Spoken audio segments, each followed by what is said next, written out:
होय क्रमांक 75 अध्याय 2. जे कर्म म्हणून बुद्धियोगू सधरू तेथ अर्जुना होई स्थिरू मने करी अव्हेरू फलहेतूचा. अर्जुना, बुद्धियोगू सधरू. बुद्धियोग म्हणजे काय? आपण 2-4 दिवसापासून हा शब्द ऐकतोय. बुद्धियोग बुद्धियोग बुद्धियोग म्हणजे निष्काम कर्मयोग. समजलं? बुद्धियोग म्हणजे निष्काम कर्म करण्याची पद्धती. तर अर्जुना, निष्काम कर्म करणं हे सर्वश्रेष्ठ आहे. सधरू म्हणजे काय? अत्यंत श्रेष्ठ आहे. निष्काम कर्म केलंच पाहिजे, त्याशिवाय माणसाला गत्यंतर नाही. अगदी काहीच न करणाऱ्यापेक्षा काहीतरी करणारा बरा. स्वामी विवेकानंद म्हणायचे, हे आळशी लोक आहेत ना, आळशी लोकांसाठी सांगायचे. ते म्हणले, पोरांनो, हे असं बसून राहणं बरं नाही. काहीतरी करा, चोऱ्या करा, मारामाऱ्या करा, पण करा काहीतरी. तुम्ही जिवंत आहे ते दिसू द्या, काहीतरी करा. पण असं असे या पायरीवर आणले, काहीतरी करा. मग त्यांना सांगायचं, वाईट करू नका, करायचं तर चांगलं करा. या पायरीवर आणायचं. निव्वळ बसून राहणं चांगलं नाही. कर्म करणारा कधीही श्रेष्ठ आहे. फक्त ते करावं कसं ते गीतेनं सांगितलंय. भावना मनात काय ठेवावी. एका शाळेमध्ये स्पर्धा होती. स्पर्धा अशी होती की माऊली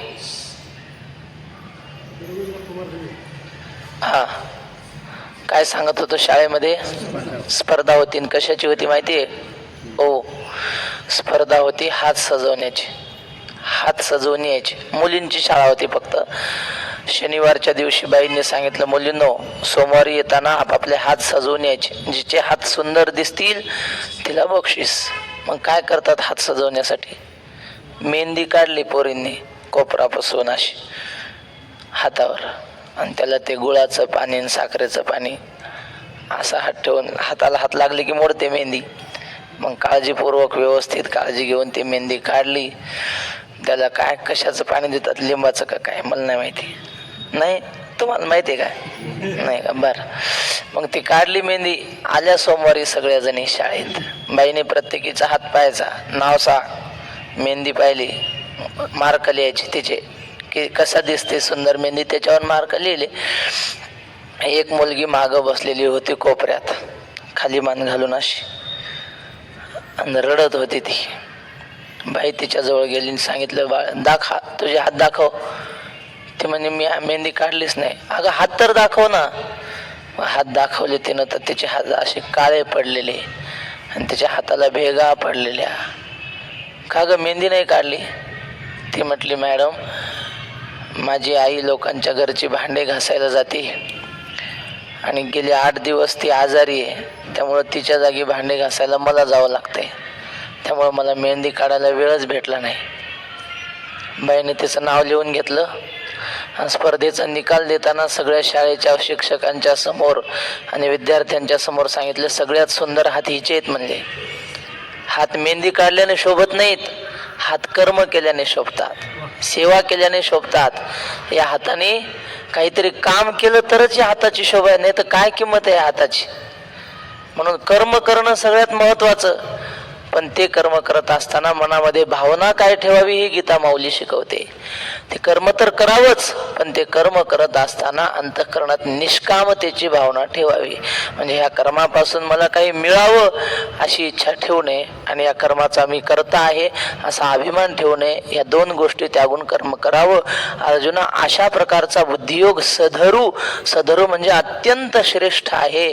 आणि तेथ अर्जुना होई स्थिरू. अर्जुना, त्या बुद्धियोगामध्ये तू स्थिर हो. मने करी अव्हेरू फल हेतूचा. मनाने अव्हेर म्हणजे त्याग करायचा. कशाचा? फल हेतूचा म्हणजे फळाची इच्छेचा त्याग करायचा. जे बुद्धियोगा योजिले तेची पारंगत जाहले, ही उभयबंधी सांडिले पाप पुण्ये. ज्यांनी बुद्धियोगाचा आश्रय केला, उद्युक्त झाले, म्हणजे बुद्धियोगाच्या मार्गाने जे गेले, निष्काम कर्मयोगाच्या मार्गाने जे गेले तेची पारंगत जाहले, म्हणजे या भवसमुद्राच्या पलीकडे गेले. प्रभू रामचंद्रांनी कर्मयोगच केला ना, प्रजेचं रक्षण केलं, रावणासारख्याला मारलं, हा कर्मयोगच आहे का? ध्यानस्थ बसले नुसते समाधी राहून? नाही, कर्मयोगाचं आचरण करून दाखवलं. यद्यद आचरते श्रेष्ठः तत्तद एव इतरे जनाः. म्हणून बुद्धियोगाचं आचरण मोठ्या मोठ्यांनी केलं तेच पारंगत झाले, म्हणजे या भवसमुद्राच्या पलीकडे गेले. आणि त्यांनी इही म्हणजे त्यांनी यांनी उभयबंधी सांडिले पाप पुण्य.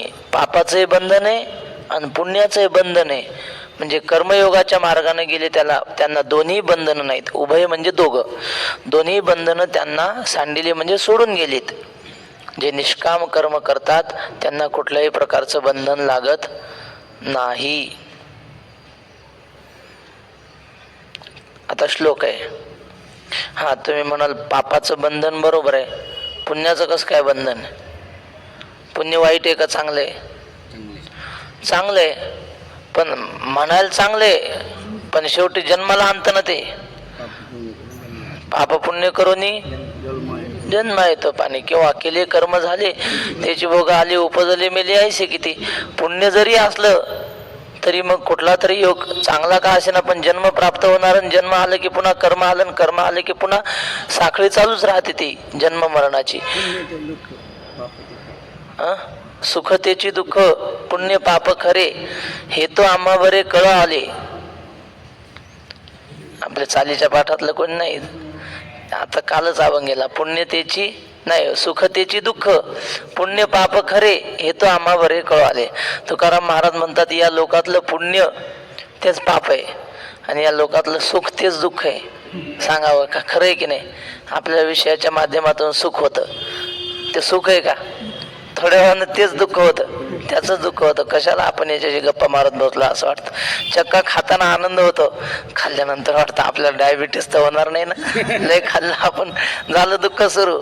सुखतेची दुःख आणि पुण्य पाप खरे. एखादा म्हणतो द्यावं 10 रुपये द्यावं, चहा प्यायला द्या असं म्हणतो, दिले 10 रुपये, त्याने चहा पिला पण मोठा चहा पिला. मग आता पुण्य झालं की पाप झालं? मग पुण्य पाप खरे, या लोकातलं अवघड आहे सगळं. त्यामुळं तुकाराम महाराज म्हणतात, साधू संतांनी सांगितलेल्या मार्गाने चालत राहावं, आपल्या मनानेच काही करू नये. आपण करायला गेलं असं आहे ना, तुकोबऱ्याचा अभंगच आहे. तुकाराम महाराज म्हणतात, देवा कळतच नाही आम्हाला पाप पुण्य नेमकं काय, कशाला पाप म्हणावं कशाला पुण्य म्हणावं, असा अभंग आहे बघा. आठवला तर सांगा.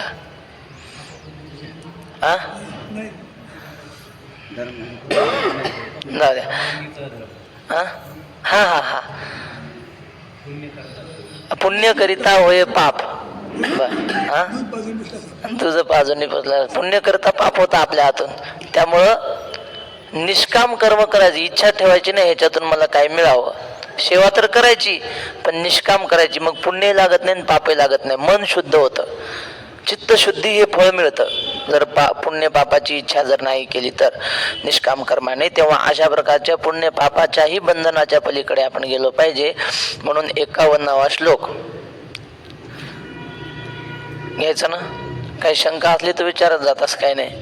आपल्याला नाही जमलं तर पुन्हा मोठ्या महात्म्याला कोणाला विचारून देत जाऊ, तर तसं काही नाही. पण संकोच नाही करायचा. प्रवचन आणि पाठ याच्यातला फरक काय? प्रवचनात जे वक्ता सांगेल ते ऐकून घ्यावं लागतं, काही सांगितलं तरी गपचूप. आणि मग पाठामध्ये फरक हा असतो की पाठामध्ये श्रोत्यांना शंका प्रश्न विचारायला पूर्ण परवानगी असते. कर्मजं बुद्धियुक्ता हि फलं त्यक्त्वा मनीषिणः जन्मबंध विनिर्मुक्ताः पदं गच्छन्त्यनामयम्. आता अन्वय बघा. बुद्धियुक्ता 1, मनीषिणः 2, कर्मजं 3, फलम 4. खालच्या ओळीत शेवटचा शब्द अनामयम 5. पदम 6 थमा मनीषिणः जन्मबंध विनिर्मुक्ता, त्याच्यानंतर गच्छन्ति 7 आकडा लिहा. काय पुढे आकडे असतील मी अन्वय वाचतो, तुम्ही तसं लिहा. जन्मबंध विनिर्मुक्ता अनामयम पदम गच्छन्ति. गच्छन्ति हे शेवटी घ्यायचं क्रियापद. आता अर्थ सांगतो. बुद्धियुक्ता म्हणजे निष्काम कर्माचा अनुष्ठान करणारे बुद्धियोगी कर्मयोगी. ते काय करतात? मनीषिणः, मनीषिणः म्हणजे विद्वान, जाणून कर्म करणारे. मनीषी म्हणजे विद्वान. बुद्धियुक्ता मनीषिणः कर्मजम फलम त्यक्त्वा, कर्मापासून फल प्राप्त होतं. ते कोणतं? जन्मबंध, जन्माधिक जे बंध आहे, जन्म मरणाचे बंध, त्यापासून विनिर्मुक्ता, त्यापासून मुक्त होतात ते. आणि मग काय प्राप्त होतं त्यांना? अनामयम पदम गच्छन्ति. अनामयम, अमयम असा शब्द आहे. अमय म्हणजे काय? अमय म्हणजे दोष. निरामय शब्द आहे बघा. निर्गतः अमयः म्हणजे गेलेले आहेत. अमय म्हणजे दोष ज्याच्यापासून. अमय शब्दाचा अर्थ रोग पण होतो. काहीतरी आहे ना, निरामयम मंत्र आहे आपला प्रसिद्ध. तमसोमा ज्योतिर्गमय. सर्वे संतु निरामया सर्वे भद्राणी पश्यंतु मा कश्चिन. म्हणून हे पाहिजे प्रवचनाला. बा काय सुरुवात काय पण त्याचे? सर्वेत्र सुखिनः सन्तु सर्वे सन्तु निरामयः सर्वे भद्राणि पश्यन्तु मा कश्चित् दुःखमाप्नुयात. निरामय शब्दाचा अर्थ दोषरहित एक आणि रोगरहित. निरामय अशा दुःखरहित पद म्हणजे काय? मोक्ष पदाला प्राप्त होतात. सर्वोपद्रवरहितम असं आचार्यांनी लिहिलंय. मोक्षामध्ये कुठलाच ताप नाही. आपल्याला चातुर्मासाचे किती ताप आहेत. कपडे धुवावं लागतात हाताने, मध्ये करून घेऊन आले की डब्बा धुवावा लागते. ते डब्बा धुवायचा ताण वाटते माणसाला. एक वाटतंय जेवण सोडून द्यावं, पण हे अवघड आहे सगळं. पण काय करतात ते भोगावंच लागतंय, त्याला पर्याय नाही. सगळं आपल्याला करावं लागते ना. काही ना काही कोणी आजारी पडतंय, देहाचे ताप, कोणी सगळं ताप भोगावं लागतंय. मोक्षपद प्राप्त करा, तिथं काहीच करायचं काम नाही. कपडे धुवायचं काम नाही हाताने, डबे धुवायचं काम नाही. काय स्वरूप अवस्था आहे ना ती. अनामयम पदम, कुठल्याही प्रकारचा तिथं त्रास नाही असं अनामयम पदम. सर्वोपद्रवरहितम असं आचार्य म्हणतात. कुठल्याही प्रकारचा ताप तिथं नाही. आता माऊलींची ओवी. ते कर्मी तरी वर्तती परी कर्मफळा ना तळती आणि यातायाती न लोपती अर्जुना तया. ते महात्मे, ते कर्मयोगी कर्माचं आचरण तर करतात, पण कर्माच्या फळामध्ये आसक्त होत नाहीत. त्यामुळं काय होतं? यातायाती लोपती. यातायात म्हणजे जन्म मरण, येणं जाणं. लोपती त्यांना प्राप्त होत नाहीत. अर्जुना तया, त्यांना जन्म मरण आधी प्राप्त होत नाहीत. बीज बाजूने केलेलं आहे, आम्हा जन्म मरण नाही. बा कर्माच्या फळाची इच्छा नाही केली की मग जन्म मरणाचं दुःख भोगावं लागत नाही. मग निरामय भरित पावती पद अच्युत ते बुद्धियोग युक्त धनुर्धरा. निरामय भरित म्हणजे दोषरहित, उपद्रवरहित असं पद त्यांना अच्युत पद प्राप्त होतं. अच्युत म्हणजे नच्युतः, नय तत्पुरुष समास म्हणतात याला. नकार दाखवला ना. च्युत म्हणजे जागा सोडणं, हलणं, पडणं. च्युत म्हणजे पडणं. तर अच्युत याचा अर्थ स्थिर, जे हलत चालत नाही, जी कायम अवस्था असते, अशी अवस्था काय? मोक्ष. त्या अच्युत पदाला ते प्राप्त होतात. ते बुद्धियोगयुक्त धनुर्धरा. अर्जुना, ते बुद्धियोगयुक्त म्हणजे निष्काम कर्मयोगी आहेत आणि त्यांना योगाचं फळ मिळालं असं जाणावं. आता पुढचा श्लोक. यदा ते मोह कलिलम बुद्धिर्व्यतितरिष्यति तदा गन्तासि निर्वेदम् श्रोतव्यस्य श्रुतस्य च यदा एक, बुद्धी दोन, मोह कलिलम तीन, व्यतितरिष्यति चार, आता खालच्या ओळीत तदा पाच, शेवटचा शब्द श्रुतस्य सहा, श्रोतव्यस्य सात आणि निर्वेदम आठ आणि शेवटी गंतासी नऊ. आता अर्थ असा, यदा म्हणजे जेव्हा, ते बुद्धी म्हणजे तुझी बुद्धी, मोह कलिलम व्यतितरिष्यति मोहरूपी दलदलीतून बाहेर निघते. दलदल म्हणजे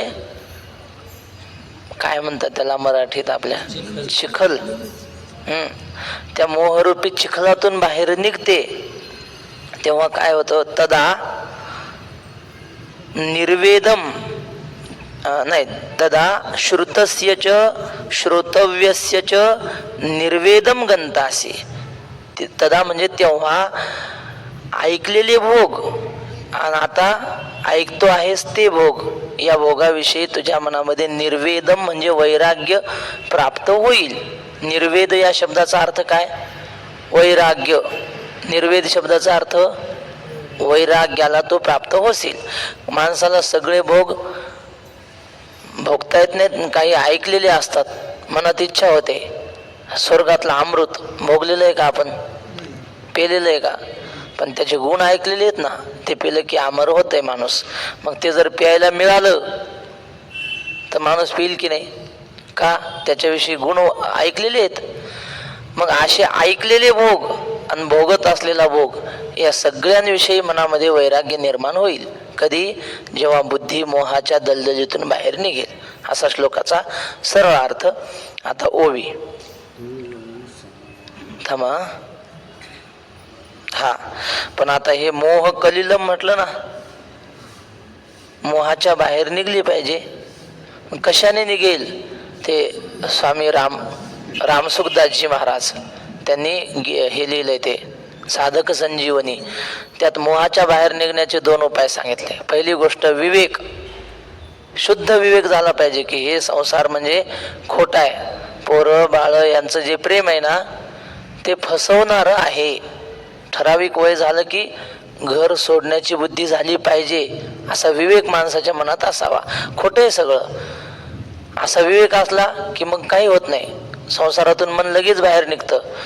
पण मग विवेक नसला की काय होतं, तुकाराम महाराजांनी एक अभंग लिहिलाय. ते म्हणले, पंढरपूरला दिंडी निघली आणि मग एक म्हातारी होती, तिनं आयुष्यात गाव कधी सोडलेलं नाही. घर आणि शेत, शेत आणि घर, घर आणि शेत आणि शेत, एवढीच वारी केली आयुष्यभर. पंढरपूरची वारी नाही. वारी निघली दिंडी. मग तिच्या मैत्रिणी काही निघल्या, त्या म्हणल्या चल की ग आमच्यासोबत. नाही बाई, मला शेतातली कामं. अगं आता पार गौऱ्या मसनात गेल्या, कव्हर करायचं म्हणले, आता चल आमच्यासोबत. देवानं आपल्याला वाचवलं कोरोनातून, एकदा तरी त्याची वारी केली पाहिजे. मग निघाली बा पंढरपूरला, गठोडं बांधलं आणि चांगली 1-2 किलोमीटर दिंडी गेली. तिथं गेल्यावर तिच्या लक्षात आलं आपण महिनाभर तिकडंच राहणार. आणि सुनाला तर माहिती नाही घर कसं सांभाळायचं, तिला अजून अनुभव नाही. मग तिथून माघारी आली, हवा निघाली पंढरपुरा, वेशीपासून आली घरा. तुकाराम महाराज कीर्तनात सांगत होते बरं, म्हणून सांगतो. आणि मग घरी आली आणि सुनेला सांगू लागली, परीसे गे सुने बाई, नको वेचू दूध दही. मी आता चालली, लय दही दूध खाऊ नको, नाही तुला वाटणं आता गेली, आता आपलंच राज्य, खा किती बी. खर्च मग खाणं आलं ना त्याच्यात, खर्च करू नको म्हणजे तेच म्हणायचं, तेच होतं तिला. नाही तर लोकांना वाटत फिरशील, घ्या आमच्या घरी दूध भरपूर आहे घ्या असं म्हणशील. तसं करायचं नाही, दूध तापवायचं, दही लावायचं, तूप काढून ठेवायचं. बर, ते म्हणले हो सासूबाई, काही काळजी करू नका. भिक्षुका आल्या घरा, सांग गेली पंढरपुरा. आपल्या घरी दारावर कोणी आलं ना भीक मागाय, त्याला सांगायचं अजिबात नाही, महिना झाल्यावर ये, सासू आल्यावर देईन. मग बर, उखळ मुसळ जाते माझे मन गुंतले तेथे. आपल्या घरात उखळ मुसळ जाते, कोणाला देऊ नको, बाया घेऊन जातात पण आणून देत नसतात, असं सगळं सांगितलं. पुन्हा अजून काय हो, माझ्या हातीचा कलवडू मज वाचणे नको पडू. कलवड म्हणजे काय? हा, आमच्याकडे होडवा म्हणतात. होडवा, गवऱ्या अशा रचून ठेवल्या, त्याला शेणानं लिपून ठेवलेलं. तिनं सांगितलं, हे बघ, मी माझ्या हातानं कलवड रचून ठेवलाय, शेणाचा होडवा गौऱ्याचा. मी येईपर्यंत गौरीला हात लावायचा नाही. ती म्हणली, मी नाही हात लावणार, सगळ्या गौऱ्या तुमच्यासाठीच ठेवल्यात. तुमच्यासाठी म्हणजे तुमच्या हातानं चुलीत घाल्या ठेवल्या, मी कशाला त्याला हात लावू. बर, आणि मग एवढं ऐकल्यावर सून म्हणे बहुत निके, तुम्ही यात्रेशी जावे सुखे. ते म्हटले, सासूबाई काळजी करू नका, तुम्ही खुशाल वारीला जा, मी सगळी काळजी करते, तुम्ही आनंदानं जा. आनंदानं जा म्हणल्यावर ती म्हणली, माझ्या घरातून मला जा म्हणते, काना मागून आली तिखट झाली, मला जा म्हणायचा हिचा काय अधिकार. ती म्हणले, सवतीचे चाळे खोटे आणि म्या जावेसी हिला वाटे. हिच्या मनातच आहे कोरोना आलेला आहे, म्हातारी तिकडच जावी, गर्दीत तिकडच पॉझिटिव्ह व्हावी, हाडकं सुद्धा घरी येऊ नये, असं हिच्या मनातच आहे. मग आता कासया यात्रे जाऊ, काय जाऊ न ते पाहू, मुले लेकरे घरदार इथेच माझे पंढरपूर. बा, हेच म्हणले, आपलं लेकर बाळ संसार हेच आपलं पंढरपूर, कशाला तिथं जायचं. केली यात्रा रहित. तुकाराम महाराज शेवटच्या चरणात म्हणतात, तुका म्हणे आईसे जन गोवी येले माये करून. असे लोक मायेत फसलेले आहेत, त्यालाच मोह कलिलम म्हणतात. असे जे मायेत फसलेले आहेत, मोहामध्ये फसलेले आहेत, त्या मोहातून कशाने बाहेर यायचं? एक विवेकाने. विवेक म्हणजे संसार खोटा आहे सगळा, शेवटी आपला उद्धार आपल्यालाच करावा लागणार आहे की नाही. आपला गंध वाकडा झाला तर दुसऱ्याचा सरळ करून आपला होणार आहे का? आपल्यालाच करावं लागणार आहे ना.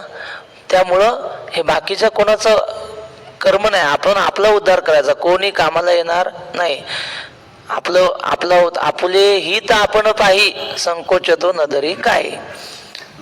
विवेकाने, एक विवेक, एक महात्माने आपलं भिक्षा मागणारा एक संन्यासी चालला भिक्षा मागत, या दारावून त्या दारावर, त्या दारावून त्या दारावर. एका अंगणात गेला, लहान लेकरू खेळत होता अंगणात. पैसे आईनं 2-4 रुपये दिले होते, ते पैसे 2-4 पोरं खेळत होते. ते संन्यासी आला, भिक्षेसाठी आरोळी दिली, ओम भवती भिक्षा अंधी, आणि तिथं 5 रुपये पडले होते खाली. पोरं खेळताना, त्या पोरायचं काही लक्ष नाही. संन्याशाने ठेवलं त्याच्यावर पाय, पैशावर असा. त्या पोरानं पाहिलं बारक्या, ते मोठ्याने ओरडलं, आई महाराजानं पैशावर पाय ठेवला म्हणे. म्हणजे महाराज पैसे घ्यायला लागले. आई मदत म्हणले, घेऊ दे खोटे आहेत म्हणे ते पैसे, घेऊ दे. मग आता घेईल का संन्यासी? येणार नाही का? खोटे म्हणून कळलं, झालं. तसंच आहे, संसार सगळा खोटा आहे असं कळलं की मग मोह राहतो का संसाराविषयी? नाही. आता बरे झाले माझी मज कळवाले, खोटा ऐसा संसार. वा वा वा, आता बरे झाले माझे मज कळवाले. काय कळलं? खोटा आहे हा संसार. मुलाचं प्रेम खोट आहे, सुनेचं प्रेम तर अत्यंत खोट आहे, ते दिसण्यापुरतच आहे. बर, नातवाचं ते सगळ्यात अवघड आहे, ते प्रेम तेही खोट आहे. कुणाचं प्रेम कुणावर खरं नाही या जगामध्ये. प्रियत्वाम रोचती, आपला उद्धार आपण करावा हा विवेक आहे. दुसरा आहे निष्काम सेवा. त्यांनी सांगितलं दुसरा उपाय मोहातून सुटण्याचा, जगाची सेवा करायची, मला दुसरं काही नको, फक्त सेवा करायची अशी भावना जर ठेवली तर मोह नष्ट होतो. गुरुने जर शिष्याला आपल्या शिष्याने गुरुला सर्वस्व वाहून दिलं, गुरु म्हणतील तसं मी जगणार, गुरुने जे खायला देतील ते मी खाणार, मग आता त्याला कशाविषयी मोह राहील का? गुरुजीने सांगितलं दिवाळीला घरी जायचं नाही जाणार. गुरुने सांगितलं ना फक्त गुरुची सेवा करणं हाच माझा धर्म, मग त्या विद्यार्थ्याला मोह राहत नाही. समाजाची सेवा करणारे, निष्काम सेवा करणारे काही लोक असतात, त्यांना सुद्धा मोह राहत नाही.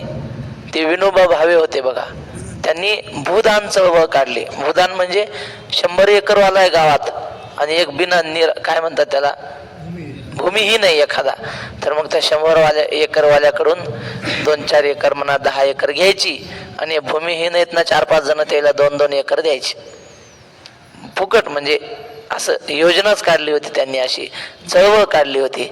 आणि मग ठराविक त्यांची चळवळ चालली काही दिवस, आणि नंतर त्यांना कळून चुकलं की आता लय बी समाजाची सेवा करण्यात अर्थ नाही, आता आपण आपला उद्धार करून घेतला पाहिजे. मग त्यांनी पेपरला बातमी दिली की आता मी सूक्ष्मात जात आहे, मला कोणीही बोलायला येऊ नये. मग त्यांनी मौनच धरलं, कुणाला कोणाशी बोलले नाही. पण चळवळ केली ना लोकांच्या कल्याणासाठी, त्या सेवेने सुद्धा निष्काम होता येतं. तर मोह जाण्याचे 2 उपाय स्वामी रामसुखदासजींनी लिहिलेत. पहिला कोणता? विवेक, आणि दुसरा सेवा. हे 2 उपाय त्यांनी लिहिलेत त्या याच्यामध्ये, साधक संजीवनीमध्ये. आता ज्ञानोबा काय लिहितात ते पाहू. तू ऐसा तै होसी, जै मोहाते या सांडिसी, आणि वैराग्य मानसी संचरैल. अर्जुना, तू असा मोक्ष स्वरूपाला प्राप्त होणारा होशील. वरच्या 79व्या ओळीत सांगितल्याप्रमाणे अच्युत पदाला प्राप्त होशील. पण कधी? मोहाते या सांडिसी, जेव्हा या मोहाला सोडून देशील. तू म्हणतोयस ना आचार्या पितर पुत्रास तथैव च पितामहा मातुला श्वशुराः पौत्रास श्यालास संबंधिनस्तथा, हे सगळे माझे नातेवाईक आहेत, गुरु आहेत असं म्हणतोय ना. त्या मोहाला सोडून दे, मग तू या अच्युत पदाला प्राप्त होशील. आणि वैराग्य मानसी संचरेल, अंतःकरणामध्ये वैराग्य निर्माण होईल. खोटं आहे असं कळलं की वैराग्य निर्माण होतं. वैराग्य म्हणजे काय? त्याग करण्याची इच्छा. इहलोकापासून ब्रह्मलोकापर्यंत अनुकूल मानलेल्या भोगाच्या त्यागाच्या इच्छेला वैराग्य म्हणतात. त्यागाला वैराग्य नाही, त्यागाच्या इच्छेला वैराग्य म्हणतात. अहिकीचे का स्वर्गीचे, भोग पायिक झाली या इच्छेचे, परी भोगावे हे नरुचे मना माझी. किती मोठे भोग प्राप्त होऊ द्या, मनामध्ये ते भोग भोगण्याची इच्छा नसणं, याला वैराग्य म्हणतात. मग निष्कळंक गहन उपजेल आत्मज्ञान, तेने निचाडे होईल मन आपैसे तुझे. मग निष्कळंक गहन म्हणजे अति खोल, अति गहन आणि निर्दोष असं तुझं मन होईल. आणि मन निर्दोष झालं म्हणजे शुद्ध झालं की आत्मज्ञान आपोआपच होतं. उपजेल आत्मज्ञान, आणि तिने निचाडे होईल मन आपैसे तुझे. निचाडे म्हणजे निष्काम मन होईल, आपोआपच मन निष्काम होईल. म्हणजे मनामध्ये कुठली इच्छा राहणार नाही. तेथ आणिक काही जाणावे, का मागिला ते स्मरावे, हे अर्जुना आघवे पारुशेल. मग आता मन शुद्ध झालं, आत्मज्ञान प्राप्त झालं की मग राहिलं काय मिळवायचं? कृतकृत्य झालो, इच्छा केली ते पावलो. काही जाणायचं शिल्लक राहत नाही, काही मिळवायचं शिल्लक राहत नाही, किंवा मागचं काही आठवण्याची गरज आता नाही. सगळं काम परिपूर्ण झालंय. पंचदशीमध्ये आहे ना, तृप्ती दीपामध्ये, धन्योहम धन्योहम कर्तव्यम मे न विद्यते किंचित, धन्योहम धन्योहम प्राप्तव्यम प्राप्त मध्यम संपन्नम. जे मिळवण्याचं होतं ते सगळं मिळवलं. आत्मज्ञान प्राप्त केलं की काही इच्छा राहत नाही माणसाच्या मनात. निचाडे होईल मन आपैसे तुझे. आता मागचं काही स्मरण करण्याची गरज नाही आणि काही मिळवण्याचीही गरज नाही. अर्जुना आघवे पारुशेल, या सगळ्यापासून तू मुक्त होशील, सगळं थांबून जाईल. आता या प्रकरणातला शेवटचा श्लोक आहे हा. श्रुती विप्रतिपन्ना ते यदा स्थास्यति निश्चला, समाधावचला बुद्धिस तदा योगमवाप्स्यसि. श्रुती विप्रतिपन्ना 1, खालच्या ओळीत बुद्धी 2, पुन्हा वरच्या ओळीत यदा 3, निश्चला 4, स्थास्यति 5, खालच्या ओळीत तदा 6, समाधावचला 7, योगमवाप्स्यसि 8. श्रुती विप्रतिपन्ना, श्रुतींनी अनेक मार्ग सांगितलेले असतात. आहे ना एक श्लोक, श्रुतिर्विभिन्ना स्मृतिरेव भिन्ना नैको वचस्तत्र मुनिप्रमाणं धर्मस्य तत्त्वं निहितं गुहायां महाजनो येन गतः स पंथः. श्रुती अनेक प्रकारचे कर्म सांगतात आणि अनेक प्रकारचे कर्माचे फळं सांगतात. मग हे करावं का हे करावं, हे करावं का हे करावं असं वाटतं माणसाला. पण मग अशी श्रुतींनी केलेल्या अनेक प्रकारच्या उपदेशाने तुझी मती म्हणजे बुद्धी अशी पांगलेली आहे अनेक कर्मामध्ये. श्रुती विप्रतिपन्ना ते बुद्धी तुझी अशी अनेक मार्गाने गेलेली बुद्धी. यदा निश्चला स्थास्यती जेव्हा निश्चळ होईल, एकाग्र होईल, एका निश्चयावर ठाम राहील, तदा म्हणजे तेव्हा समाधावचला, तदा समाधावचला म्हणजे तेव्हा तुझी बुद्धी एकाग्र होईल. म्हणजे काय सम्यक प्रकारे न आधीयते सर्व प्रकारचे अत्यंत उत्तम पद्धतीनं परमात्मा स्वरूपामध्ये एकरूप होईल. समाधावचला म्हणजे काय, परमात्मा स्वरूपात स्थिर होईल. तेच समाधी सुख म्हणजेच परमात्मा सुख. त्या ठिकाणी तुझी बुद्धी स्थिर होईल आणि योगम अवाप्स्यसी योगाला प्राप्त होशील. म्हणजेच योग म्हणजे काय, योग म्हणजे देवस्वरूपाशी एक होणं. योग म्हणजे एक होणं यालाच योग म्हणतात. परमात्मा स्वरूपाशी एकरूप होशील असा श्लोकाचा सरळ अर्थ. आता ओव्या माऊली आपल्याला समजून सांगतात. श्लोक नाही समजला तरी ओव्या समजतात. इंद्रियांची या संगती जिये पसरू होतसे मती ते स्थिर होईल मागोती आत्मस्वरूपी. आपली बुद्धी इंद्रियांच्या संगतीनं पंचविषयाकडे विस्तार पावते. पंचविषय म्हणजे रूप रस गंध असं. ते आम्हाला ते न्यायशास्त्रातले गुणच आठवतात. रूप रस गंध स्पर्श संख्या परिमाण ते नाही. शब्द स्पर्श रूप रस गंध. तर हे पंचविषय त्या विषयाकडे बुद्धी धावते. ते स्थिर होईल मागुती आत्मस्वरूपी. ती बुद्धी धावणारी आत्मस्वरूपाच्या ठिकाणी स्थिर होईल. पुढं समाधी सुखी केवळ. पण ही बुद्धी वरच्या ओळीत सांगितली स्थिर होईल. पण कशाने स्थिर होईल, उपनिषदांच्या वेदांताच्या श्रवणाने स्थिर होईल. शास्त्र ऐकल्याशिवाय बुद्धी स्थिर होत नाही. उपनिषद ऐकली पाहिजे. आपल्याला वाटतं उपनिषद म्हणजे किती अवघड असेल. काहीच नाही अवघड. कथा आहेत त्याच्यात. उद्दालकाची कथा आहे, पुन्हा तो रैक व जानश्रुती राजा यांच्या कथा आहेत उपनिषदामध्ये. आणि त्या कथेतून काहीतरी बोध मिळतो आणि थोडंसं तत्वज्ञान असतं, दुसरं काही नाही. पण ते उपनिषद जर आपण ऐकले तर आपली बुद्धी स्थिर होते.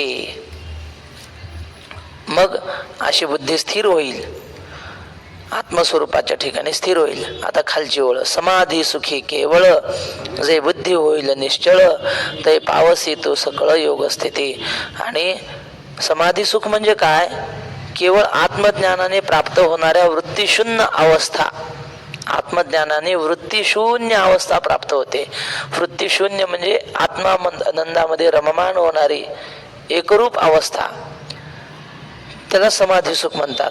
आणि अशा प्रकारचे सोपं सांगायचं ज्ञानेश्वर महाराजांनी सोप्या भाषेत सांगितलं. हे बघा, जेथ पुढील पैसू पारोखे मागील स्मरावे ते ठाके ऐसिये सरिसिये भूमिके समाधी राहे.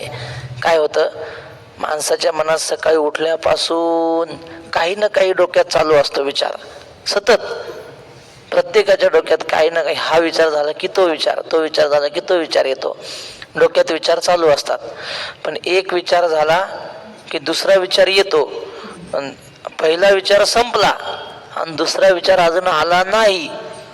ती मधली जी अवस्था असते ना तिला समाधी म्हणतात. बघा मग विचार करा. माऊलीने असं लिहिलं, जे तर पुढील पैसू पारुखे म्हणजे पुढचा विचार अजून आला नाही.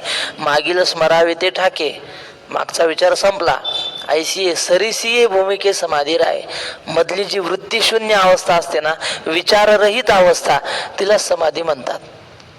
ती लांबवता आली की मग आपण समाधी सुख घेतलं. म्हणजे मनात कुठलाही विचार न ठेवणं, मागचं काही स्मरण न ठेवणं, वृत्तीशून्य अवस्थेत राहणं, याला समाधीचं सुख म्हणतात. आणि ते आपल्या जीवनाचं ध्येय आहे. पण राहतच नाही मन. स्थिर नाही राहत. मनाला काहीतरी विषय पाहिजे. अभ्यासाने राहते ना.